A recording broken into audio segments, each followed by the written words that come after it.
All right, we're live tonight. Hello, Joined with Ryu Kane. and Retro Scotty. and we're going to bring you our commentary for The Crow, live commentary. Yes, classic movie. Just like Highlander, there should have been one. There should have been Yeah, only one. that's yes. true. There should have been only one. They got so many sequels, a TV show that was short-lived, and a remake, which Got delayed. got delayed for August, but For good reason I- too. Seems for like good reason. I'm surprised they didn't move it to January because that's the time to release flops, Yeah. Or do it the same way they're delaying Ballerina. That got delayed to 2025.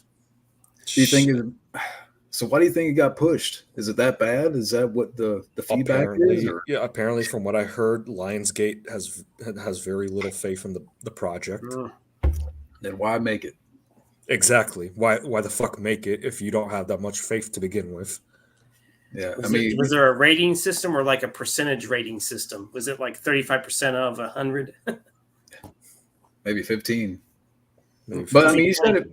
Yeah, you said it perfectly at the beginning. Like really, or Scotty. Yeah, there only needed to be one, and this is the film that really is the best, and Still stands the It's test the of best. time.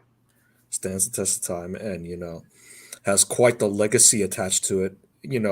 And it's kind of bittersweet because of the lead, Brandon Lee, the unfortunate accident that he endured when making the movie that took his life. Hey, Fadi. Hello. Hey, Fadi, what's going on? Yeah, so I have the movie on Blu-ray, but I'm renting it through YouTube because it's free on Prime, but you have to go through ads, and I didn't want to go through that for the stream. So, but you're watching it on Blu-ray, right, Scotty? Yeah. I have it paused. I just hope it doesn't screw up again. And Alex, how are you On watching? YouTube. I'm watching it on YouTube. I have it purchased. Yeah. Definitely agree with that. Yeah, fuck The that upcoming- remake. That pointless, Yeah, fuck the- unneeded remake. Pointless and Wait. needed remake. I was going to say the only way I would have maybe even wanted something related, because I heard that at one point maybe Stephen Norton was maybe going to be involved. I would have liked to have seen something like that. A capable director like that. But I don't know if they'll allow him to go all the way. Yep. Rest in peace, Brandon Lee.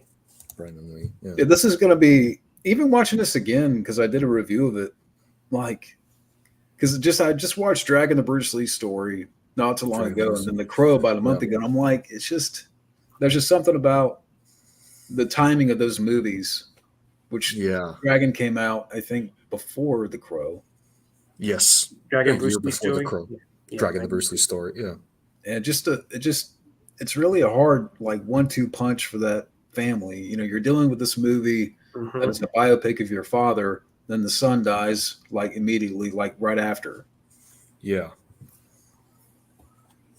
Yeah, someone made a comment on YouTube where apparently Brandon Lee's wife actually came. I think him and his wife were buying rings, but apparently since he died, she actually ended up having to return the ring back, and it was pretty unfortunate that happened. So yeah, it was a tragic death. Yeah, there was. I was reading some of the book behind the film, and there was reservations that were already made, and suits. They were really gearing up for this, and it's just the unfortunate thing. And the ending is definitely sad. Yes, it really is. More on that later. Predator, what's up? Predator, what's going on, man? Machine Gun Kelly. Yeah. More like the gothic version of or a skinny gothic version of Machine Gun Kelly. Machine Gun Kelly. Want to be gothic? That's what we call. I call him the 7-Eleven Crow. 7-Eleven Crow. More like Dollar Tree Crow, right? The crackhead crow. The crackhead crow. That should be a song, Crackhead Crow. Yeah, somebody make it. It's like what was it? Cottonhead Joe or whatever the fuck that song. Crackhead Crow. Where did you go? Crackhead Crow. Yeah. Yeah.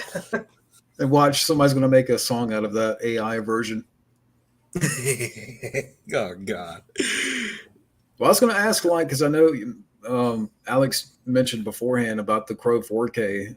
Is there anything that's been said about that, like the quality of the 4K, or I don't know? I'm looking it up right now on the Blu-ray page. Apparently, it got good scores for the transfer. Like the transfer of the video quality of the 4K looks great from what I understand. Extra features, carries over almost everything from the Lionsgate, the Blu-ray release, except for some secondary extras like the poster galleries, the production design stills, and the storyboards. You know, So so the original if you wanted those kind of things, I'd suggest hanging on to the Blu-ray. But you know, but and it's got a brand new 3-part featurette, called Shadows and Pain: Designing the Crow. Oh, really? Yeah. Interesting. Yeah. And I think there's a new interview with Edward Pressman on the disc. So Okay. yeah, I would love to hear a commentary from Ernie Hudson, or even like, I know it would be hard for her to talk about it, but I mean, it'd be interesting to see what Rochelle Davis, like, what would she bring yeah. to a commentary? There are 2 commentaries. One is with the director Alex Proyas, and the other is with the producer and screenwriter. Now, is that one new? Like, because I know there's a commentary with James O'Barr. That was. It doesn't say new. It's it might be the commentary. I don't. It might be with Alex Proyas that's new, but I'm not so sure because it's been a while since I've put in the disc. No, it's not new. Okay. So it's the same commentary like on my Blu-ray with Alex Proyas? Yes. Okay. So really the only thing new is that Proyas. 3-part documentary pretty much, huh? Alex Proyas, man, that's a filmmaker that really went the way of Paul W.S. Anderson, if you think about it, because he started off strong. With Proyas, it was The Crow. With Anderson, it was Mortal Kombat. And their filmography, go. They still had a few good hits here and there, but their filmography got arguably worse and worse over time. Granted, with Paul Anderson, he at least had Death Race, the first Death Race, which was fun. So. And I don't mind the first Resident Evil. At least it was fun. Yeah. But it seems like the last film that Alex Proyas directed, that was Gods of Egypt. Yeah, I was getting ready to mention that. Yeah. Massive flop. But he also had Dark City. I haven't watched it, but I hear there's a lot of Dark City was good from what I heard, Yeah. And obviously with Paul Anderson, his second best film is Event Horizon. Yeah. Too bad we're not going to get a director's cut on that. Nah. But so yeah, there's nobody watching right now, but I mean, I guess we can go ahead and we'll kick the commentary off. I guess. And that way we'll get into it. And I'm at the 0 mark here. I'm going to turn it down a little bit. Yeah, same here. Just enough to hear it, but not so loud. Yeah, who wants to do the countdown? Whose turn is it? Because I forgot. It's been a long time. I don't even fucking know who. Paper, rock, scissors. I'll do the countdown. Huh? I'll do the countdown. We're doing this? Okay. Well, paper, scissors, shoot. I got cut. I got paper. So, who's doing it? Yeah, okay. You're me, John. What'd you get, rock? Did you get rock for real? No, no. We both got scissors, so we tied. It's tied, yeah. Yeah, I'm just getting ready, okay? What's that? I got eliminated. Okay, but Scotty. Yeah, right.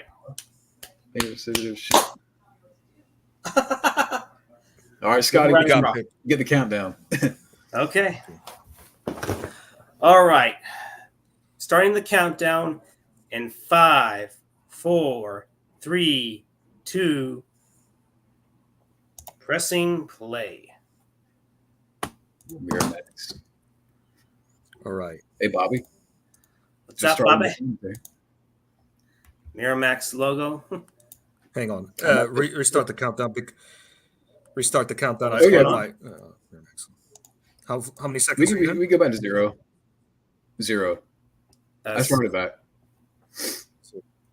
I was at 17, but I can always rewind it back. Yeah, right. Okay, are we good? You still need I'm at 0. This is where I'm good.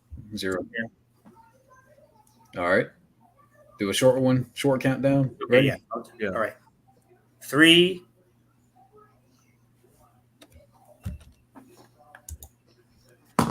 All right. Here we go. Seeing the Miramax logo coming up. Yep. Silent.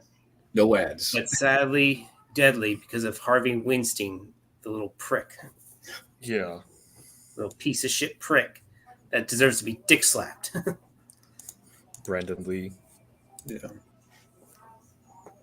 Brandon Lee. The Crow. The Crow. And just to look at the movie, I mean, right off the bat, you get this almost Tim Burton style. Yeah, like in the wake of Burton's Batman. Yeah. Mm-hmm. With the burning buildings. Yeah. And even the color in the background. I mean, there's this kind of like orangey, reddish, red fire kind of hue. Fire coming out of the buildings. Yeah. And I don't know if it's a mix. It probably is a mixture of, I don't know, miniatures and some miniatures, but you could tell that the flame effects are like digital. Oh wow. I've heard too, like some people have said about the narration here, because about Rochelle's narration that it's not good. I like it. I don't mind her narration. Yeah, it kind of sets the somber tone of the film. Then we see the opening shot with Ernie Hudson. Yeah. And then the body being covered up.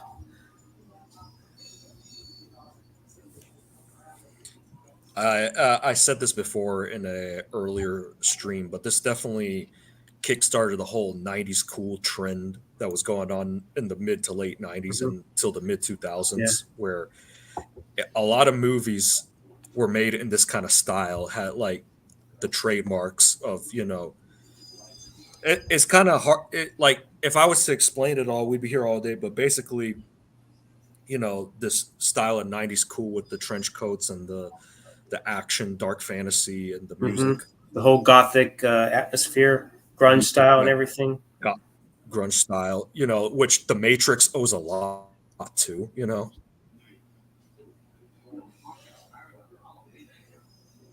It almost has a little bit of like a David Fincher kind of. Yeah, kind of like Seven, kind of a Seven around the same time. Yeah. Before Seven. Yeah, like you just look at this beginning alone. Yeah. Yeah, kind of. The whole mystery and camera angles and everything.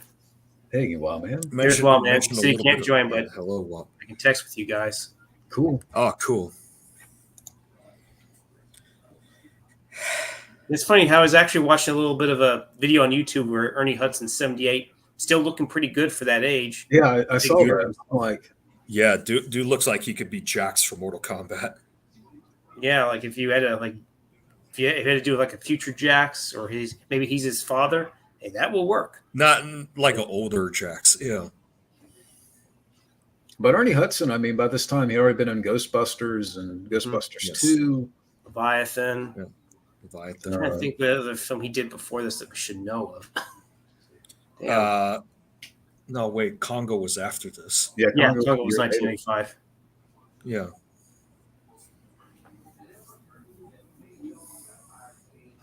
I do find it ironic how this was they were still making these dark comic book movies, and this was around the same time Batman decided to go lighter with Batman Forever. Yeah. A couple years earlier, Batman Forever. Maybe this is part of this is probably what it would have looked like if Batman stayed dark, Yeah. Yep. Hell, if Tim Burton didn't come back, maybe Alex should have been offered the director's chair. Honestly, yeah.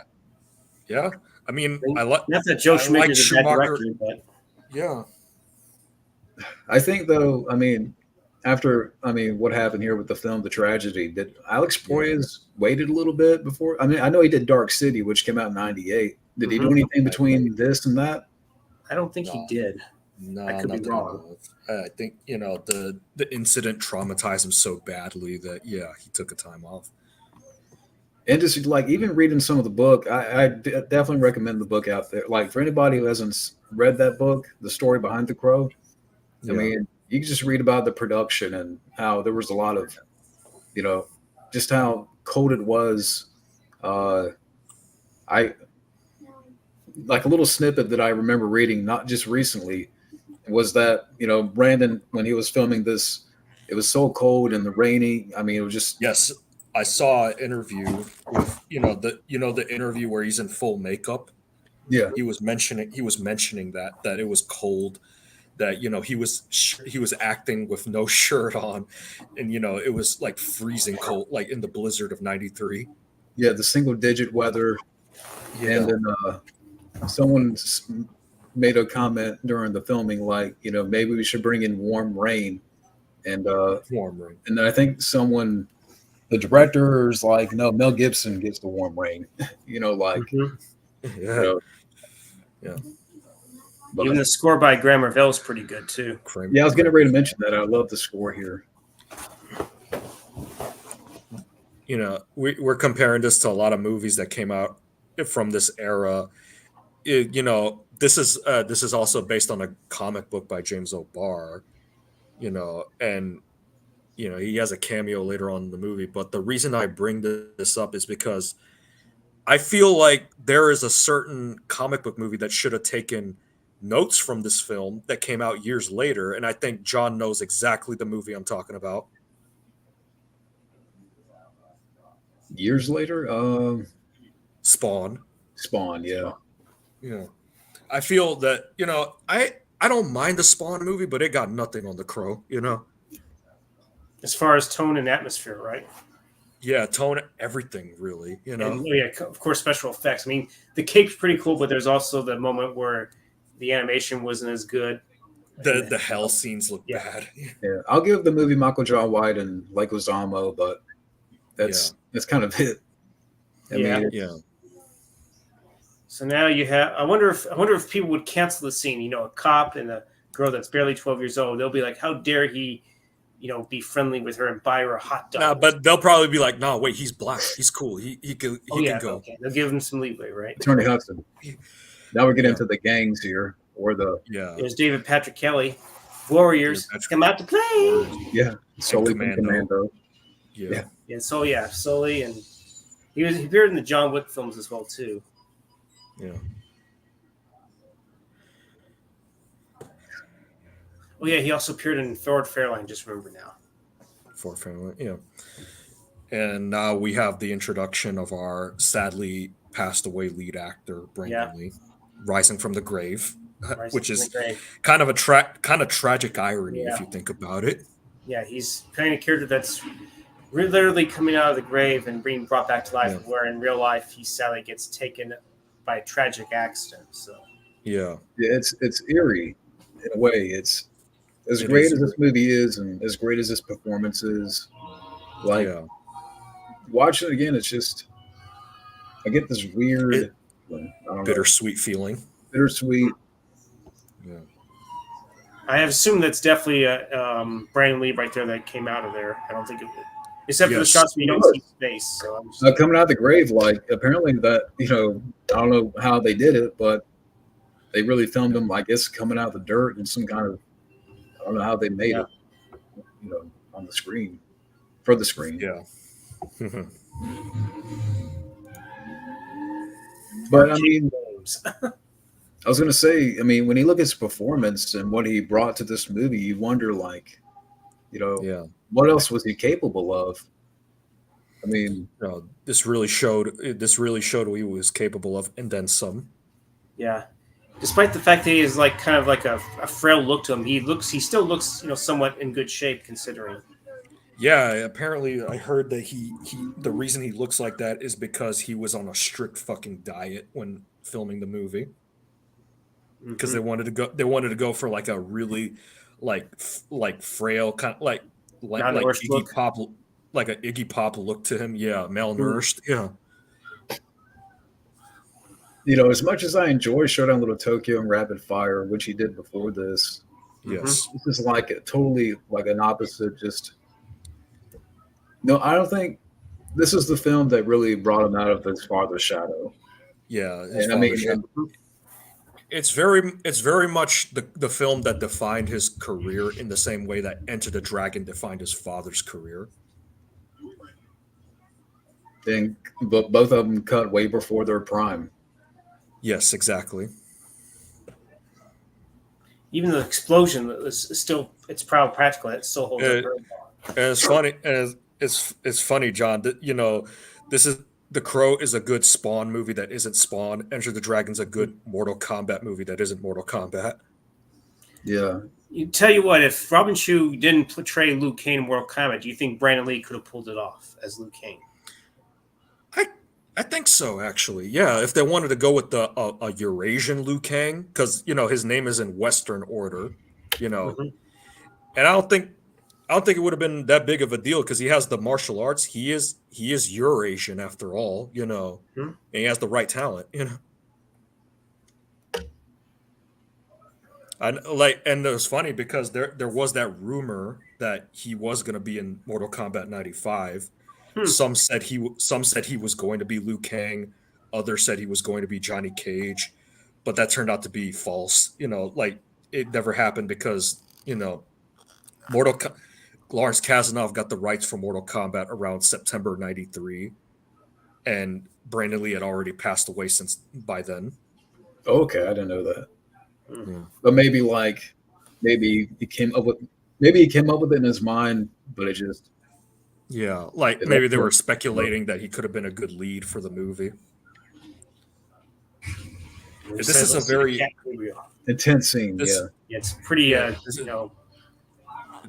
is a very interesting visual style. Like the present day scenes are like very desaturated, like very dark and gothic. Yeah, the flashbacks are actually bright and full saturated color. Yeah. Yeah. And that's because I heard originally they wanted the flashbacks only to be in color and for the rest of the scenes to be black and white, but they couldn't do that. Yeah, and sadly, this is the scene. This is the scene where they were filming where Brandon Lee got his life taken from him. Yeah, and even in the book, it really goes into detail about what happened. It's just reading that it made me sick to my stomach a little bit. Yeah, because it really describes to a T, what was happening at that moment, and then what was happening after, because they kept rolling. Yeah, I mean, for maybe I don't know, a couple of minutes until they realized what happened. And I mean, we'll talk more about that later. But I mean, this is great stuff here. Great scenes. This is great. Yeah, and this is how he discovers that he has the power to heal. Yep, it's when he discovers that he's been given some supernatural powers by the Crow. Yeah, it's kind of Spawn also has the power to heal. So see what I mean about the similarities are strong, man. And you already had a good standard to go from there. I don't know about that, but I do think there's really no telling on that, honestly. Yeah, I do think. Do you think Brandon Lee would have ended up on Cobra Kai if he had lived? I don't know. That's a maybe, but I think he would have done other more serious projects. Because you got to understand the thing about Brandon was that he still wanted to do action, but he also wanted to do more dramatic stuff like Mel Gibson. Yeah. Damn, guy! I wonder if that guy actually swallowed the bullet. That's what I was wondering about too. I don't know. Was that a real bullet? I mean, did he actually swallow it? We should know that, being such fans of the movie. Yeah. I'd be more concerned about putting the cigar in the tongue, though. Yeah. These guys are definitely rough around the edges for sure. Yeah. and not in terms of acting. I mean, in terms of like personality and on screen. I forget who that blonde actress's name is. I know she appeared in Unforgiven. What's up? Is it Unforgiven? She was one of the whores. I guess, but I know she briefly appeared in True Romance as originally as the girl that Clarence was talking to at first before he met Alabama. That might be it. And I'm trying to figure out another movie.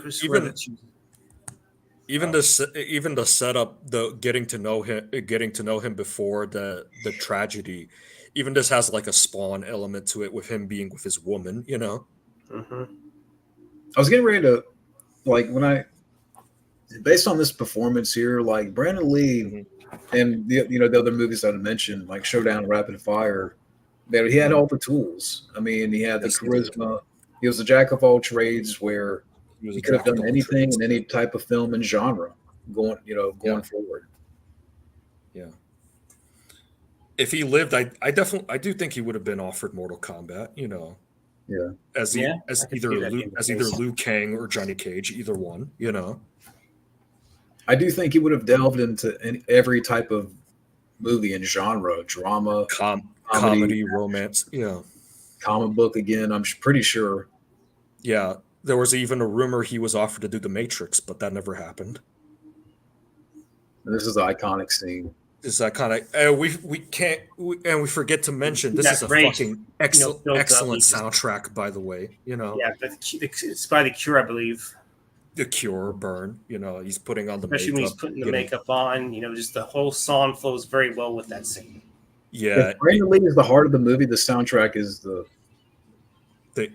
sort of backbone. The backbone, sort of like the chorus. You know, the choir. You know. And this is another reason why the remake will be inferior. Yeah, highly inferior. And the sequels are still highly inferior. Yeah. They don't have much of the passion. I remember that Chuck Norris song, the remake. Yeah. I don't know about that. We're just not going to watch. It's funny. And apparently that shot right there was CGI composition with the flash. Kind of like digital, they digitally somehow put Brandon Lee's face on there, even though it was actually the way they whatever the fuck his name is. Chad Stahelski, you know, who went on to do the John Wick films, you know. Explorer 4. And that effect was kind of convincing, you know. John Polito as Gideon, you know. I can't imagine, like, you know, because they made some, like, you know, casting of the face, you know, having either was Chad Stahelski or somebody else go onto the set after what happened and, you know, there was like a little small documentary on how they did all that. Right? They took Brandon Lee, scene of Brandon Lee's face, put it on Chad Stahelski's, you know, body and everything. So yeah. I mean, I can't even imagine, you know, going back and to try. I mean, I'm glad that they finished the movie and we got what we got. But it's just, it's one of those things like, what if this movie never happened? What if this movie? I don't know. It doesn't matter. You know, the part of me wants to say Brandon Lee still would have lived, but there's rumors that his family is cursed. You know, which I don't believe. Yeah, the timing of it is weird because, you know, I mentioned before the stream, Dragging the Bruce Lee story. It just came out like a year before. Yeah. Yes, the year before when this movie was in production. And they were even consulting with Brandon and the mother with that movie. Yeah. There's a scene in that. Brandon Lee was actually offered to play his father in that biopic, but he turned it down. Probably because he was doing this movie at the same time. That, and also because he was very protective about his father's image.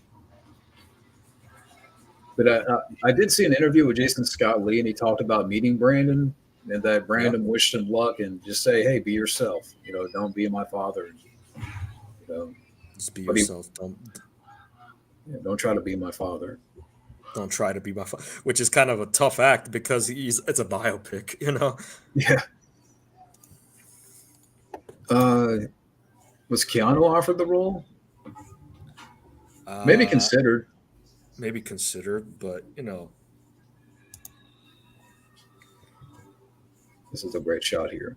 Yeah, there's great, some great shots, scene. the point of view crow shots that we see as well. Yeah, You see, I'm assuming that's maybe a stunt double who's jumping off, and of course, he's laughing. He's like, "Yeah, I'm coming for you. You're dead." I think there was like a list of names that were considered. I think I remember River Phoenix, River Phoenix, who sadly was taken away from us as well. Christian Slater, I think was one of them in the book Yeah, that was mentioned. And Brad Pitt, I think. Hmm. Yeah, some names like that. and we get a pretty good brawl here between Eric, Brandon Lee, and Tintin, Lawrence Mason, who was actually in Hackers. Yeah, I was getting ready to mention that. Oh yeah. Oh yeah, he's the one that mentioned he was actually eventually finds out who the Zero Cool was. Yeah, Lord Yeah. Nikon. It was fun. It's funny that character is the opposite of this character, in terms of like personality. Like this character's a scumbag, but his character in Hackers was likable. Yeah, more. One of the good guys. Yeah. Yeah, one of the.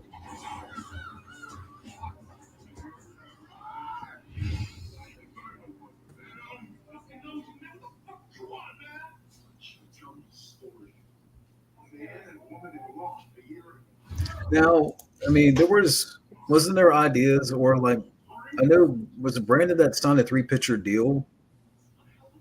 I don't know, but he was Smacked hopeful by for the the crow. movie.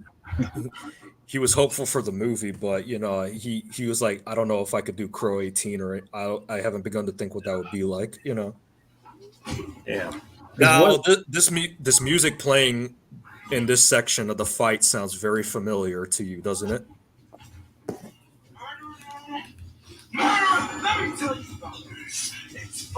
I'm at the 21 and 31. Yes. Was it used in Mortal Kombat? Is that what you're referring it to? The trailer for Mortal Kombat. Aha. Okay, I forgot. Let's see. I thought the trailer used its own music, honestly, but hey. It did use the theme song, but it also used the score from The Crow. Wow. Now, okay, I know, Scotty, maybe you don't watch as much wrestling, but did Sting take from The Crow? Because I've heard different things. Like Sting took from Kid. I don't know. I think I have an answer. I think I have an answer for that. Steve Borden, Sting, denies that, but Scott Hall said that the gimmick was indeed inspired by The Crow. So there's like conflicting stories. Okay. This is a great song too. Yeah, Medicine Time Baby.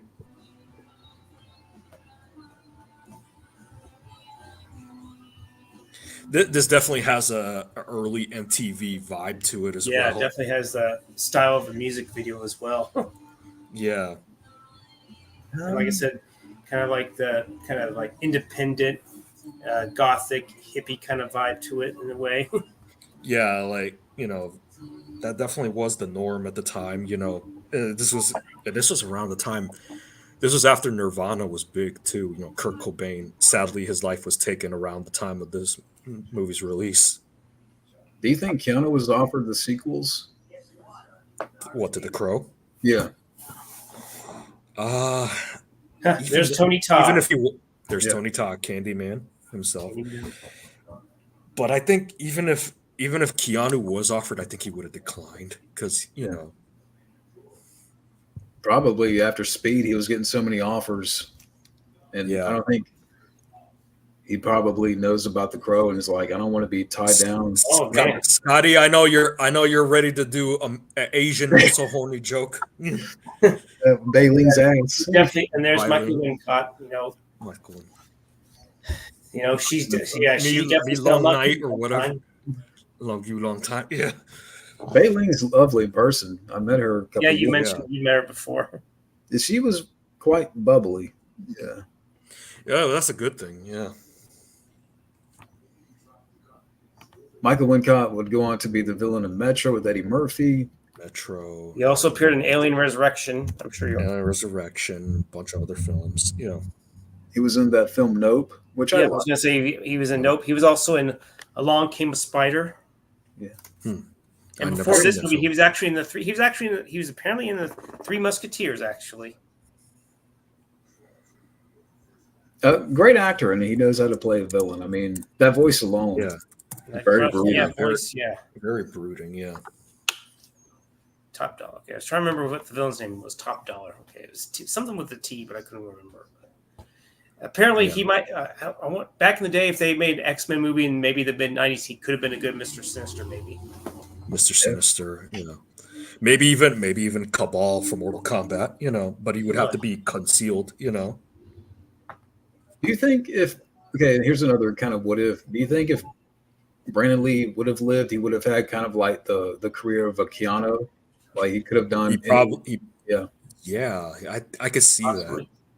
Possibly. Do we think that he could have maybe had at least a better career compared to, let's say, Mark Dacascos did? Possibly. I do think Mark Dacascos is one of those actors that got fucked over initially,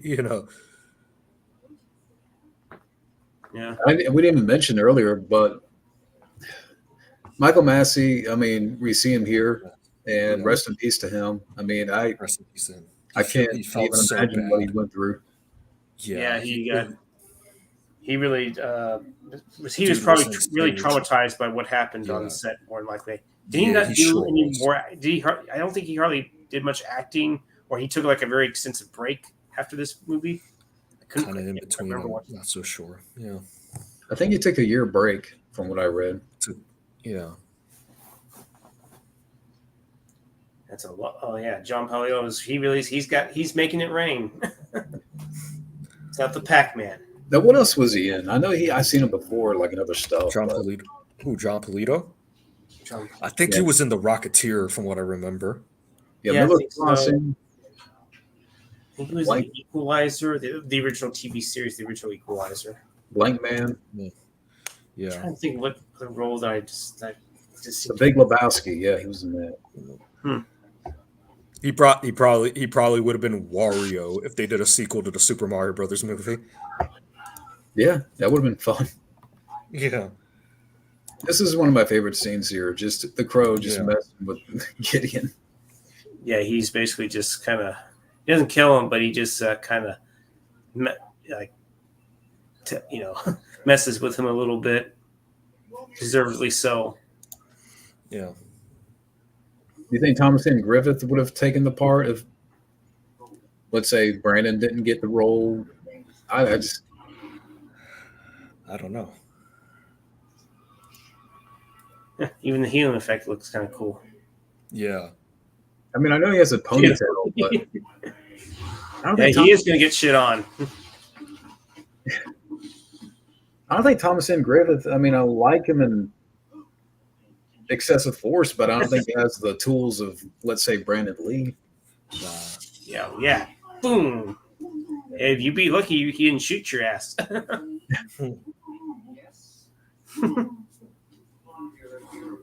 Eric's laying down the law.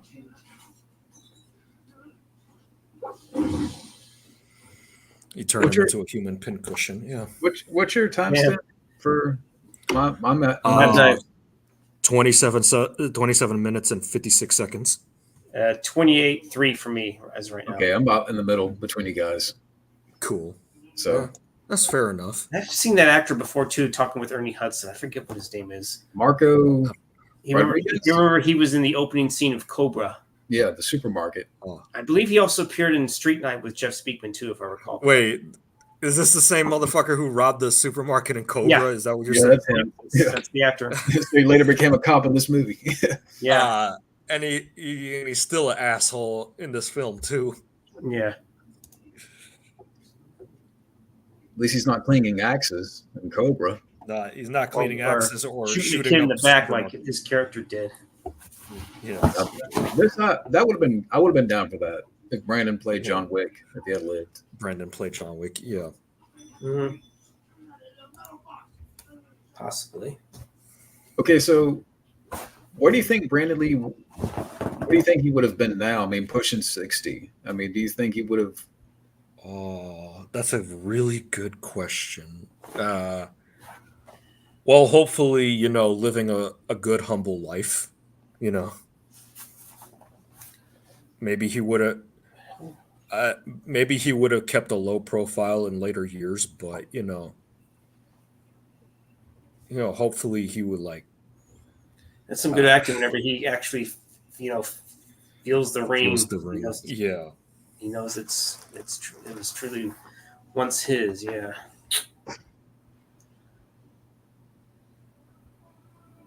I th- I do think he.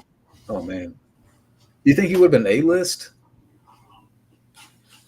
I hope. I do. I do hope he would have done that. He would have been A-list. Yeah. Isaiah knows about this. There's one project I kind of wish he would have done besides Mortal Kombat, and that project is Double Dragon. He would have been fun in that. Which role he would have played, the Scott Wolf role or The Scott Wolf role. Have Mark Dacascos stay as Jimmy and have Brandon Lee as Billy. Yeah, that probably would have been a much stronger casting choice right there. Yeah, it would have been interesting to see. Just flicks the greens back. It's a life you've been involved in that you took. Okay, so what action stars do you think he would have collaborated with in the 90s? Let's see. He already collaborated with Dolph, that's for sure. You know what? I think he could have collaborated with Jeff Speakman if it was possible. Jeff Speakman, yeah. Maybe Van Damme or Snipes. Van Damme, yeah, Snipes. Van Damme, Snipes. Now, if it was a Blade movie and if you had, Wesley Snipes, do you think Brandon Lee could have been a better Deacon Frost? Do you think Dorf? Yeah, that would have been cool. That would have been cool. But if he was to collaborate with one of those action guys, it probably would have been a smaller guy like Mark Dacascos or Michael Jai White even. Mm-hmm. And that I forgot to on that explosion, whoever stood there in front of that at the door of the pawn shop, taking that explosion. That's an actual. I assume that's a real practical explosion right there. Maybe he had the ice gel around him, like how Michael Jai White was doing Spawn, how he got set on fire. Yeah, I mean, like the Crow. I mean, he's standing right there. He took that explosion. Yeah, he did. Yeah. Must have some kind of. Yeah, I love the line that he said before. He's like, "Is that gasoline I smell?" Yeah, that was a cool line. And of course, this definitely has a. There are times where this movie does have a black and white noir look and feel to it, I must say. And that was the original plan, right? To make them black and white, film it that way. Yes, it was. I mentioned that earlier. Yeah. Do you think it's better the way it is, or you think it would have helped improved it if it would have been? It would have been interesting, but I still like the way this movie looks. Okay.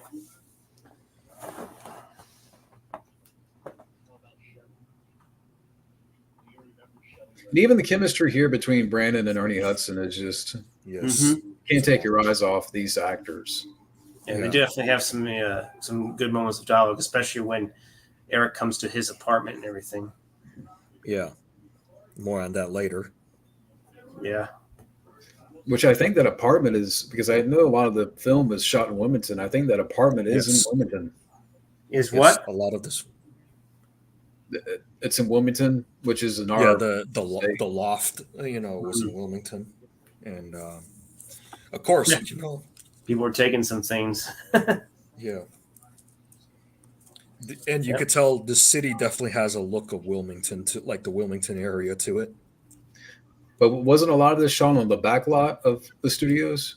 This almost looks like something out of the Ninja Turtles movie, except it's a lot more dirtier and trashed up in comparison. Much more soaked in rain. Yeah. It'd be fun to imagine that's the same universe. Same universe as Ninja Turtles. Yeah. Ninja Turtles and the Crow. What a team up. Ninja Turtles and the Crow. Perhaps, and also, I can't say Burton's Batman because that's in Gotham City, Yeah. Do you think Brandon would have been in the Expendables?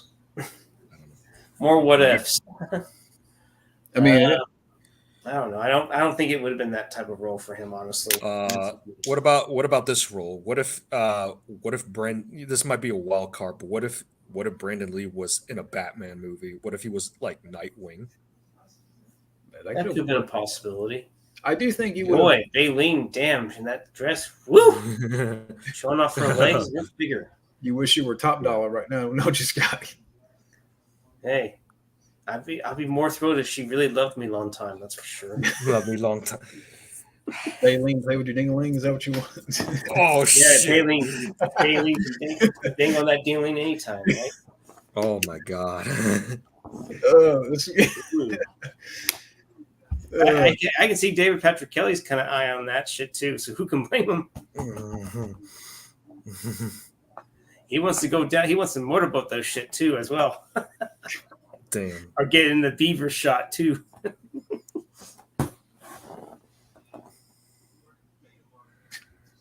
What else? I don't know if he would have done Expendables, maybe, but it's hard to say.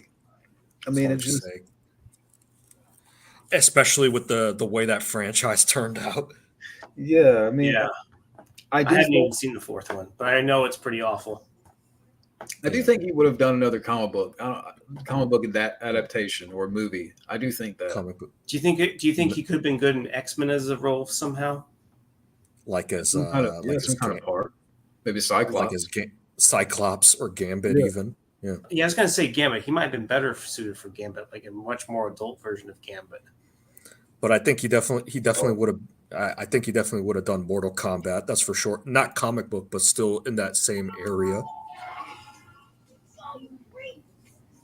Hey, come on, he just saved your ass. And if there's one quote that people always remember from this movie, it's this scene here. Yep. Yes. It's funny how he's in the rain, but his makeup isn't washed out yet. Yeah. It's rain, but the makeup's still on there. Yeah. Hey, Zoe. Zoe? Am I pronouncing it right? Rain all the time. Zoe. Can't rain all the time. Yeah. And he disappears yet again. He might as well be Batman because sometimes he'll disappear. Oh, really? Yeah. Well, what happened? Oh no, this Zoe Dune saw it when he came out. Cool, yeah. Cool, I'm sure it was a pretty good experience. I would assume, right? I heard a story one time that when they were watching the movie in the theater, every time Brandon got shot, because they didn't know what scene was the one where Brandon got killed in, there were so many audience members screaming whenever he would get shot. Oh, really? Yeah. Whoa. Come on. Okay, I think this is a troll. No, it was bad. Okay. Yeah. It's a troll. Fuck off. Maybe it's a Well, hope you look forward to the new one. Maybe Bill Skarsgård will, you'll become a fan of him. Skarsgård. Skarsgård. Scarred cooch. Yeah. But this is not about that. It's definitely not the hoochie coochie man for sure. No, this is about the good crow. This is crow that we would definitely love to eat, right? Are you not? Oh, so you're not trolling? Did you not like the movie, or I mean? What about the sequels? You should definitely give them a watch. Okay. Never mind. We'll change your mind on the first one. Go check out Wicked Prayer and then come back to us. Yeah, because exactly. Edward Furlong's probably the worst one of them, at least so far. Do you think Brandon would have made a good Casey Jones or a great Casey? Maybe he would have been a good. Maybe he would have been a good like voice for one of the turtles. Maybe like Leo or something. Yeah. I'm trying to think. If you were to take out like a certain actor or action star from a movie, like what would you put like Brandon Lee into that role? Brandon Lee in a role that other action heroes had. Yeah, or like do you think maybe? I mean, I know we're kind of going into more of the what ifs, but we're going more into the what ifs. Yeah.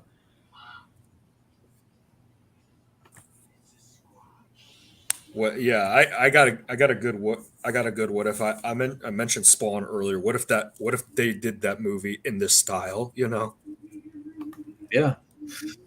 Do you think it would have been better received? Definitely.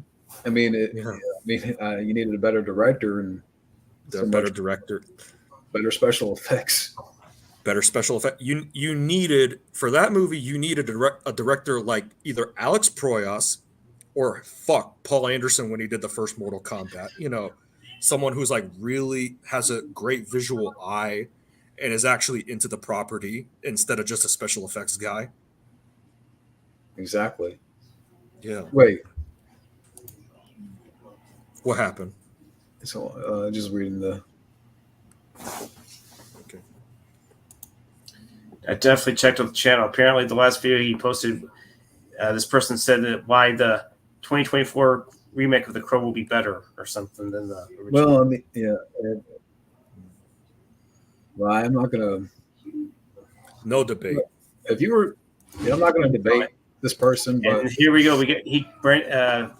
Eric gets shot in the hand, and then he fakes the laughter, and then I think this is where you can kind of tell where it's definitely not it's really like a prosthetic. Yeah, prosthetic hand. Yeah, that's maybe the one kind of dated effect that you can tell, but it's still practical effects still have a charm to them, yeah. Like CGI.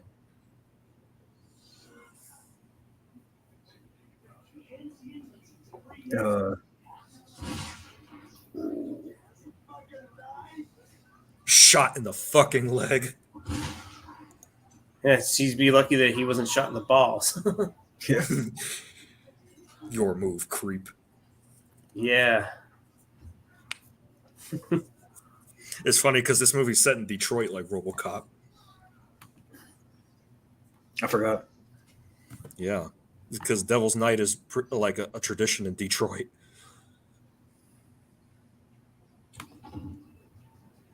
Do you think he would have done City of Angels if he didn't pass? Or was that because I've heard there was like a different like a concept they had for a sequel where he would have been immortal, or he would have been immortal because of something that happened, or he would have stayed on Earth, kind of like the series. Did the series did that? Yeah, the series with Mark Dacascos. Mark Dacascos, was probably he's probably the second best Crow, but Brandon Lee's still number one all the way. Yeah, because I've seen City of Angels and Vincent Perez just doesn't do it. Yeah, I didn't bother with the sequels. I saw clips of them. That shit was enough for me. Have you seen them, Scotty? Saw clips, like a few clips of the second one here and there, but not fully. And I saw like a brief clip of the third one where apparently the Crow's actually played by what's his name, Eric Mabius. He I think he puts a gun to his mouth and blows his brains out, but it heals up or something. But and I know that's the one with Kirsten Dunst in it. So yeah, Kirsten Dunst before she played Mary Jane in Spider-Man. Yeah, or even Bring It On, the cheerleading movie. Yeah, but technically her first role in a comic book movie. Yeah. Then I think I saw some of the Wicked Prayer one, and I can see why nobody liked that fucking sequel at all. Yeah, I think it's one of Dennis Hopper's last movies. The Crow, Wicked Prayer, really? Yeah. Yeah. And to say you were more embarrassed by Super Mario Brothers, that was better than that. Yeah. I'll take Super Mario Brothers movie over over the Crow sequels. Exactly. Yeah. Yeah, definitely. I'll take it over this remake. I'll take it over the remake, and fuck, I'll even take the Crown Royal. Yeah, fuck. I'll even take the new Mario movie that came out last year. No, I'll definitely take the Crown Royal over the Wicked Prayer. Yeah. I used to drink some Crown and Coke back in the day, so yeah. I'd never. I mean, I did drink, but I had to stop drinking. I don't drink at all. I tasted it one time. I don't like the taste of alcohol. Yeah, I don't blame you. I don't drink a whole lot myself either. On top of that could really fuck up your life, Yeah. Do you think he would have been great in Speed? Yeah, I think so. I'm sure he would have been. But the thing with Speed is that Keanu really owned the role. So I've always had this idea or thought like because Keanu, I mean, Speed came out in '94, assuming yes, they same filmed that year. in '93. Yes. Is there a possibility that maybe they were looking at Brandon to be that kind of next breakout action hero? Which I know Keanu did Point Break, but do you think like maybe they were kind of gearing up Brandon to kind of be that? And I think so. when he died, it kind of like was passed on to Keanu Mm-hmm. in a way, to a degree, maybe. You could say that. It felt like that way, but who knows? I Because you do can see a know lot of, that. I was going to say you could see a lot of similarities between the two. Yeah. I would say Brandon. Yeah, this is a great stuff here in the apartment scene. Yeah. What's up, Neopunk? Real punk. You saw City of Angels in the theater too. Oh, really? So that director directed Cure videos. Yeah.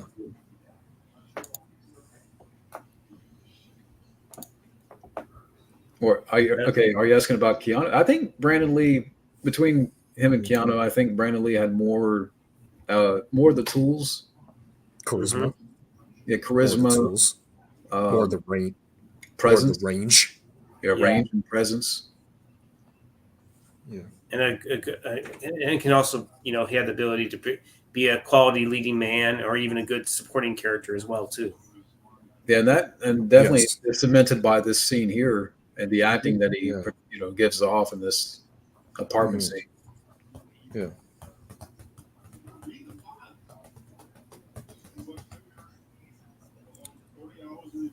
Fuck it. I'm gonna say, when it comes to my take on Mortal Kombat, I do see both Brandon and Bruce as influences for Liu Kang. I definitely agree with that. Yeah. And then Eric has that brief emotional flashback for a few seconds. Yeah. Some really good acting here where he's, trying to rationalize, what's happened with them and everything. I didn't understand what happened until later, but basically, I mean, he took the pain away from Ernie Hudson's character. Yeah. Like, Yeah. He absorbed the Mhm. the memories that he took from him. Yeah, and then he eventually, we all know what happens by the end where he transfers it all to Top Dollar. It's Top Dollar. Yeah. Yeah. But yeah, I do see Brandon as an influence for the way I depict Liu Kang because he kind of has a bit of the snarkiness that Robin Shu had in '95 when we first see him.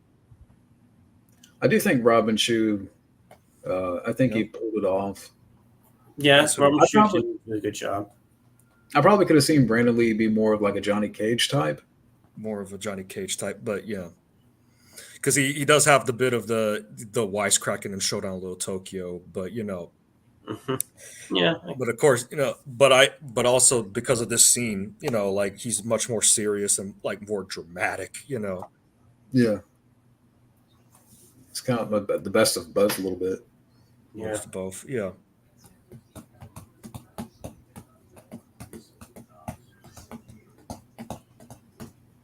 And I love this piece of dialogue here. Getting ready to disappear again. Mm-hmm. They vanish in the thin air again. Yeah. Thought I'd use your front door. Yeah.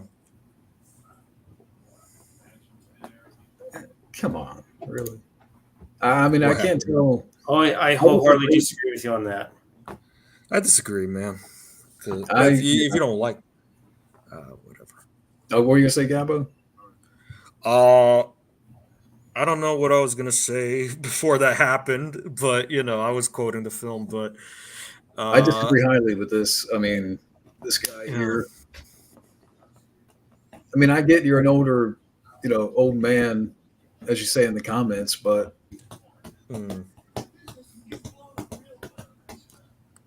Okay, Wildman said something interesting, something about DMX was going to do a Crow movie, something about Lazarus. I don't know if I would have wanted that. nah, man. was that a rumor that DMX was attached to the remake at one point? Because I remember hearing Yeah. that. Yeah, I think that was a rumor. Yeah.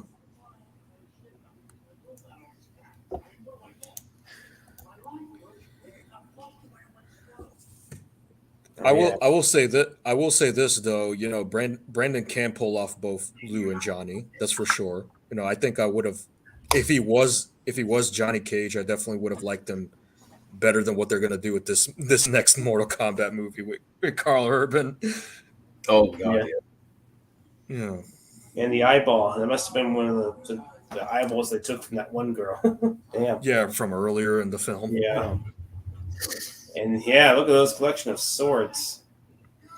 Yeah, like Highlander kind of swords. Yeah. I haven't read the comic. Have any of y'all read the comic? No, I haven't, but I've heard about details, and this movie does deviate a bit from the comic books at times. But, you know, I think there's a fan film that is much closer to the comic book, but you know, you got to check. We got to check that out sometime later. But you know, nothing can top the movie for us, at least. Okay, I can't remember. Did I ever show you all this? What is that? Oh shit! Getting ready to. Better be careful with that shit, man. Yeah. Be careful. It's all good. Okay. You about to go top dollar on this? Nah, he's gonna go Brandon Lee later on in the film. You know. I can go crow on the trolls if they don't want to. They want to bullshit and all that. Yeah. Nah, he ain't just gonna go troll. He ain't gonna go crow. He's gonna go fucking Wesley Snipes' Blade. Yeah. What's your favorite song from the soundtrack? Ooh. Oh yeah. I have to go with "Burn" by The Cure. Probably the same way. But I have to admit, there was that song whenever Brandon's, or not Brandon, but whenever Eric's, playing the guitar, and then whenever he smashes it, there's some kind of song playing. I don't know who does that song, so that was also kind of a cool one. And then we see how brutal Top Dollar can be, stabs him, and then just says, fucking die, and shoots him. Big Empty by Stone Temple Pilots is probably. That's probably that's another song I probably like. So if I read that, and then the song that you hear after Eric smashes the guitar on that amp, and this is a pretty good little instrumental right here that he's playing. In fact, the "It Can't Rain All the Time" instrumental. Yeah, that's really cool.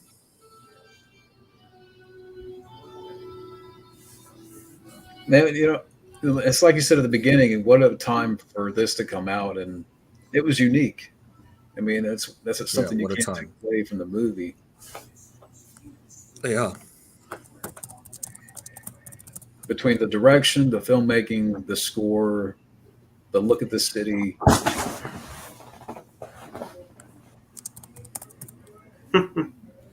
Heyman's Joke.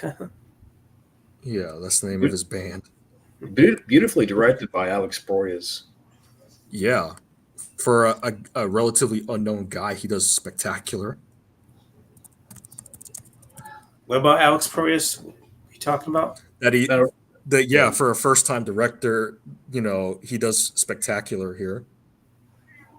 Okay, so he didn't have this is actually his directorial debut. He didn't have not technically. I mean, his first big Hollywood film is what I meant. Okay, first big Hollywood film. Okay. Kind of like Paul Anderson with Mortal Kombat. Mm-hmm. I kind of like the shot where you see of the crow kind of flying around too. That's the bird's eye view. Mm-hmm. Yeah, he did music videos too. Yeah. I believe so. I believe he did something of those as well. Patrick Kelly and what was it? Skank. Angel That's David. a funny name. Yeah. Yeah, he's probably a skink for sure. He's a skink for sure. A man skink, yeah. Yeah, man skink. Skink whore. Oh, really? Keanu skink. Keanu heard about River Phoenix's death during the filming of Speed. Wow. That's sad.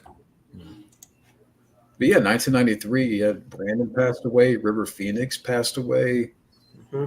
I think like Fred Gwynn passed away that year, and Fred Gwynn, who's that? Raul Julia passed away in '94 as well. Right. What a rough. And I think some of these scenes here where he takes T-Bird hostage, like some of the cutaway shots where you don't see the crow's face, that's after what happened, right? That's Yeah. the tragedy. I guess that was one of the what they filmed afterwards, after what happened on the set. So you don't see a lot of the crow's face. I stink. You're not supposed to talk with your mouth full. I'm sorry. I had to laugh at that part. Stupid ass. Yeah. Oh, Skink. He's not going to take kindly to that. He still kind of whips his ass. Damn.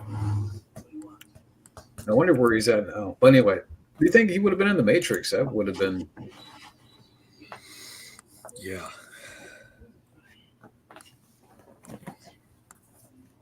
I know I keep going down that. Now the Crow's definitely feeling the need for speed. The need for speed. Yeah. Spills a cop spills a coffee. What the crap?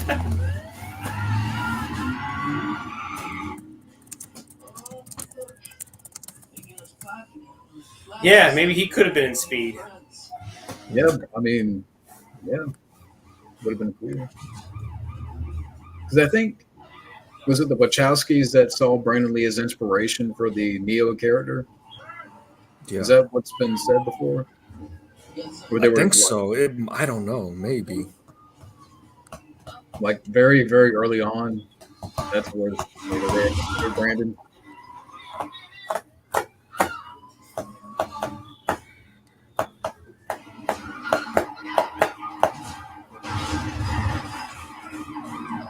Yeah, you have a bit of a car chase too. For a movie that doesn't exactly have a high budget, it's pretty well shot and directed. Yeah. Was the budget around like 23 million? Yeah. I think so. Like, it probably costs about as much as Mortal Kombat. That's for sure. And the box office. What did this? Was it like 80 or? Yeah, budget 23 million. Yeah.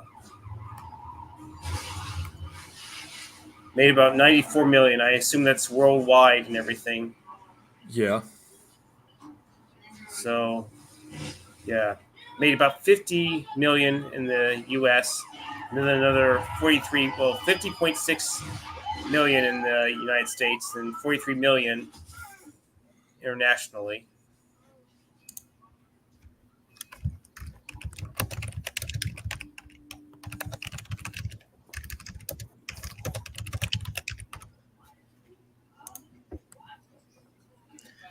And you can tell in these, I mean, this is a great scene here, but you can tell, that it's not, they're really cutting away from the face, Yeah. knowing, being what happened.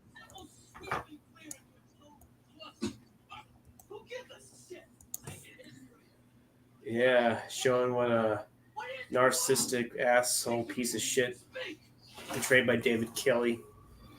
Yeah. Yeah, I remember reading about that. The guy that created the comic. Yeah, he was inspired after his girlfriend died. Yeah. It's a very personal story for him. I think some of the best stories really come from your personal experiences sometimes.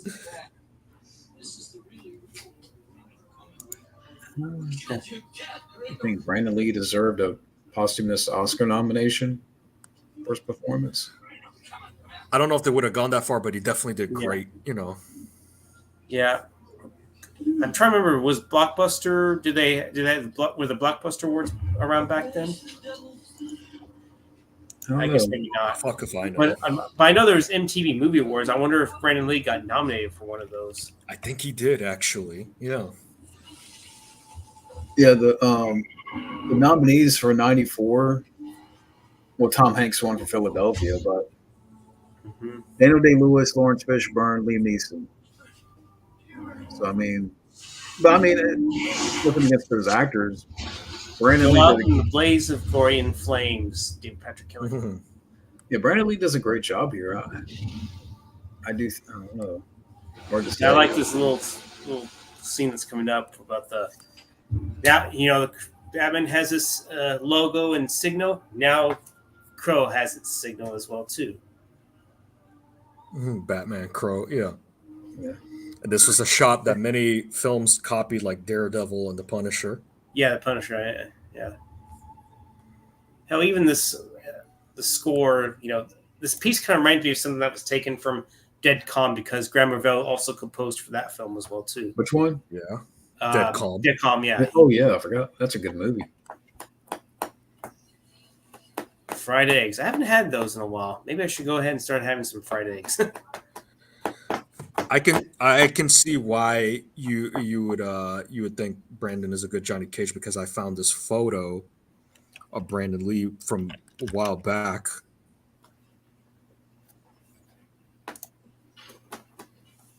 Oh, that's interesting. Yeah, I that collage is by me, by the way, but I saw the similarities. So yeah, I can see it. yeah. Maybe he could have pulled it off. I feel like he might have been a little better as Liu Kang, in all honesty. As Liu Kang, yeah. Mm-hmm. I think so. I kind of feel that way too.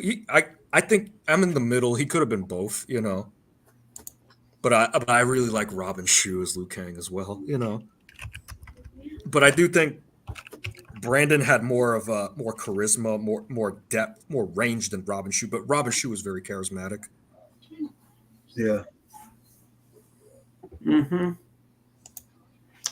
Yeah, it seems like Brandon Lee was definitely the more gifted, better actor, and you can see Robin Shou was maybe geared. I mean, he's probably a good actor in his own right, but he was probably more of the physical kind of type of actor. Definitely, he was also a stunt man as well. Yeah, okay. I was trying to figure out if he did a lot of stunt work, back in the day. Yeah, did some Hong Kong stuff. Yeah. Yeah.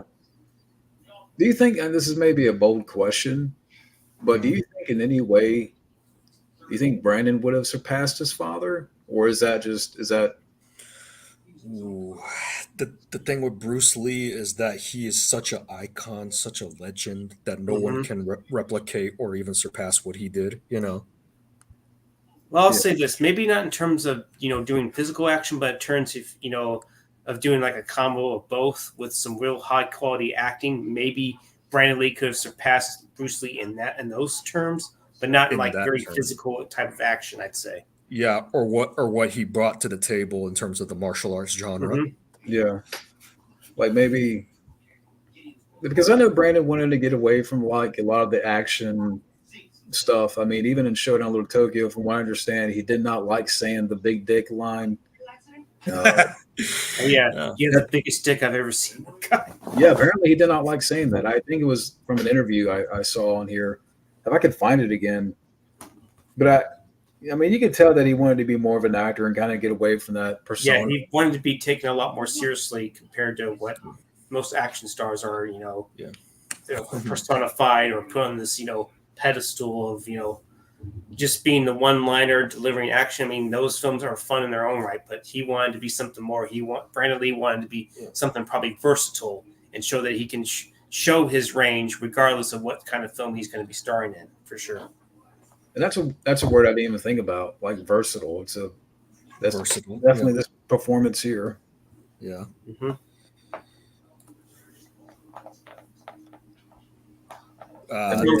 He's a good actor, but no way is the fucking Crow. Wow, man, no way. Yeah, Tom Cruise. Yeah. No, fuck no. Tom Cruise seems more like a Johnny Cage type, to be honest. Yeah. Yeah, honestly, he's kind of like the real life Johnny Cage. Yeah, that would have been funny if Tom Cruise was Johnny Cage and Brandon Lee was Liu Kang.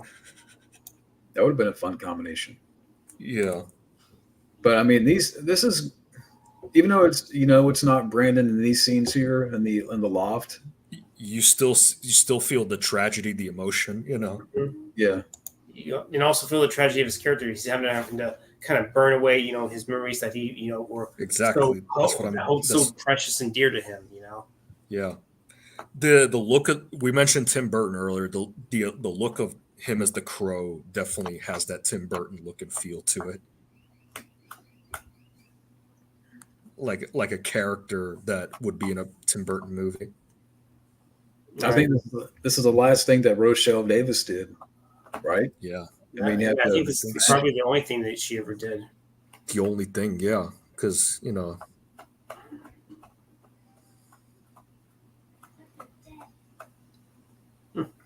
Good old Gabriel. I know she does conventions and stuff. I mean, that'd be like, I'd like to meet her one day. Mm-hmm. I'm sure she gets asked, every day about the film, but yeah, I just remembered Graham Revell also did the score for Spawn as well, if I'm not mistaken. Yes, he did. But I can't really remember the score for Spawn. I remember the soundtrack more, but Yeah, I have the sound. I think I have the soundtrack for Spawn somewhere over there. Maybe that'll be our next. I have it too. Yeah, Spawn. That would be a good back and double feature. This and Spawn. Throwing Blade in there as well. Mm-hmm. Yeah, especially since Blade Trinity is going to be 20 years old in like November, I think. No, the double feature that people are going to ask for is like a double feature commentary for the quote Wicked Prayer and Spawn. No, I'd rather do Spawn than do. Yeah, I'd rather do Spawn than any of the Crow sequels. Yes, absolutely. That's true. Spawn. But now I'm thinking of this little cheerleading scene with John Leguizamo. Oh my goodness! Actually, no one can. Spawn is far from a great movie, but man, I'd rather watch that than any of the Crow sequels. Yeah. Same here. Here. And what's fun? How come they haven't? There's talk. They want to remake The Crow. They want to remake Blade, but we haven't gotten a good Spawn remake. They're like Todd McFarlane has been promising the remake ever since the first movie, but no real progress has been made of it. Yeah, like we can't get a better adaptation of that movie. But how many attempts have there been of this movie? Yeah, there was always talks of doing a Spawn sequel, but for whatever reason, nothing ever got off the ground. Yeah, because with the Crow, they were talking about for years. Several names were brought up, like Bradley Cooper, Mark Wahlberg. Oh man, you really want that threesome with Baleen and Sydney Sweeney, huh? I don't know about OnlyFans. You have to make sure it's actually them, because sometimes it could be just some lonely guy talking on there, and for them, that's what I've heard. Oh man, it's getting horned up over Baleen and Sweeney for the stream. Yeah, you're definitely simping hard for those two, right? You're Isaac. You're. I haven't seen. Don't be like. Don't be what they. Don't be like the new Johnny Cage. Be like the Linda Nashby Cage, though, Isaiah. Because don't be a beta simp. That's what I'm trying to say. Yeah, the word beta simp. Yeah.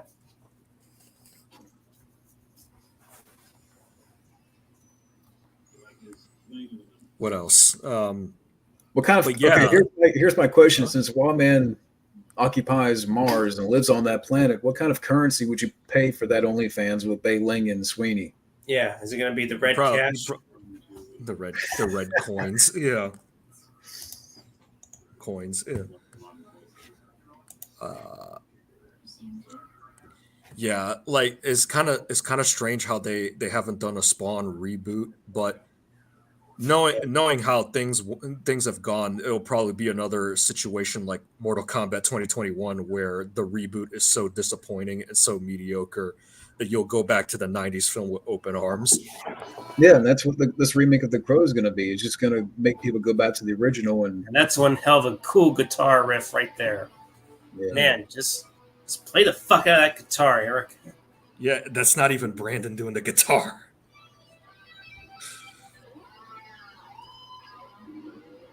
Could you imagine if Brandon was part of a band, though? Boom! Slap the bass, slam that fucking guitar.